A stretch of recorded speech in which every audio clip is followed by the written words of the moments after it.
ပြင်ဦးလွင်ကသိန်း6တောင်းတန်အိမ်ကုန်းငှားကခြေချသွားခဲ့တဲ့ထထမိုးပရိသတ်များအားလုံးပဲမင်္ဂလာပါရှင်ထထမိုးဆိုတာအနုပညာလောကမှာအောင်မြင်မှုအထောက်အထိပ်ကိုရောက်ခဲ့သလိုသူမရဲ့အနေထိုင်မှုဘဝစတိုင်နဲ့ကျေဝချမ်းသာမှုတွေကလည်းအမြဲတမ်းပရိသတ်တွေကြားမှာလူပြောများစိတ်ဝင်စားစရာကောင်းနေခဲ့တာဖြစ်ပါတယ်အခုတစ်ခါမှလည်းသူမရဲ့ဆိုရှယ်မီဒီယာစာမျက်နှာထက်ကနေပရိသတ်တွေကိုအံ့ဩမှန်သက်သွားစေလောက်မဲ့အမိုက်စားခြေချမှုတစ်ခုကိုပြုလုပ်သွားခဲ့ပြန်ပါတယ်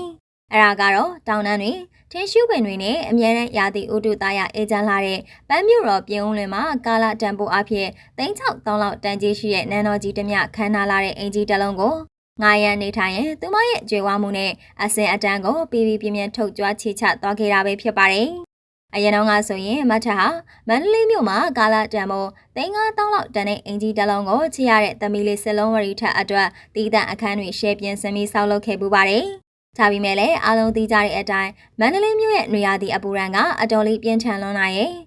နောက်ပြီးငလျင်ပေးအနည်းငယ်ကိုစိုးရိမ်တာတွေရဲ့ကြောင့်မထအနီနဲ့သမီးလေးကိုအဲ့ဒီမှာဆက်မထားကြတော့ပါဘူးသမီးလေးစလုံးဝရီထက်သူမစီကိုပြန်လည်ရောက်ရှိလာတဲ့အချိန်ကစလို့မထဟာသမီးလေးအတွက်အရာရာအကောင်းဆုံးဆိုတာတွေကိုသာရွေးချယ်ဖန်တီးပေးချင်နေခဲ့တာဖြစ်ပါတယ်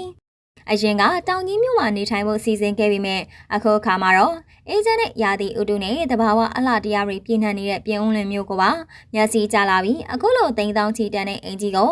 ရဲရဲဝံ့ဝံ့9ရန်ကနေထိုင်ပြလိုက်တာဖြစ်ပါတယ်ပြင်ဦးလွင်မှာမထ9ရန်နေထိုင်နေတဲ့ဒီအင်ကြီးအားဆိုရင်တာမန်အိမ်အမျိုးအစားမဟုတ်ပဲနိုင်ငံခြားကအစင်းမြင့်အပန်းဖြေဘန်ကလိုကြီးတစ်လုံးလုံးခင်မီပြီးကြီးကျယ်ခမ်းနားလွန်လာပါတယ်အိမ်ရဲ့ချမ်းကျဲဝင်အပြန်ဆန်နဲ့အထက်ကအတုံးဆောင်ပစ္စည်းတွေဟာအစင်းမြင့်စိန်ခံပစ္စည်းတွေကြီးပဲဖြစ်တာကြောင့်ဒီလိုအိမ်မျိုးကိုငှားရမ်းနေထိုင်မှုဆိုတာလာစင်ငွေကြီးအမြောက်အများသုံးဆွဲနိုင်မှသာဖြစ်နိုင်မှာပါမထကတော့သမီးလေးနဲ့အတူတူအေဂျင့်နဲ့တောင်ပေါ်မျိုးလေးမှာစိတ်လက်ပေါ်ပါစွာအနားယူဖြတ်တန်းနိုင်မှုအတွက်ငွေကြီးကိုပဓာနာမထားပဲအကောင်းဆုံးစီစဉ်ပေးလိုက်တာပဲဖြစ်ပါတယ်ဒီလိုခမ်းနားလာတဲ့အင်ကြီးမှာတာမီးနှစ်ယောက်ပျော်ပျော်ရွှင်ရွှင်နဲ့အစိမ်းကြကြနေထိုင်နေတဲ့ပုံရိပ်တွေကိုမြင်တွေ့ကြရတဲ့အခါ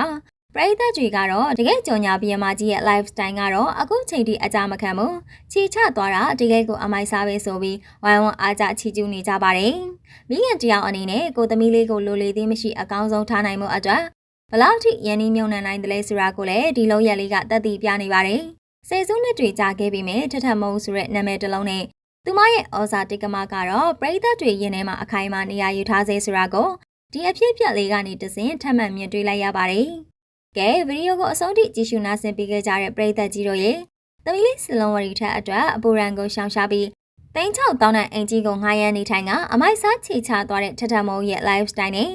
မိခင်မြတ်တာအပေါ်ပရိသတ်ကြီးတို့ကရောဘယ်လိုရှုမြင်သုံးသပ်မိပါသလဲမိမိတို့ရဲ့အမြင်လေးတွေကိုလည်းကောမန့်မှာပြောပြပေးခဲ့ကြပါအောင်ရှင်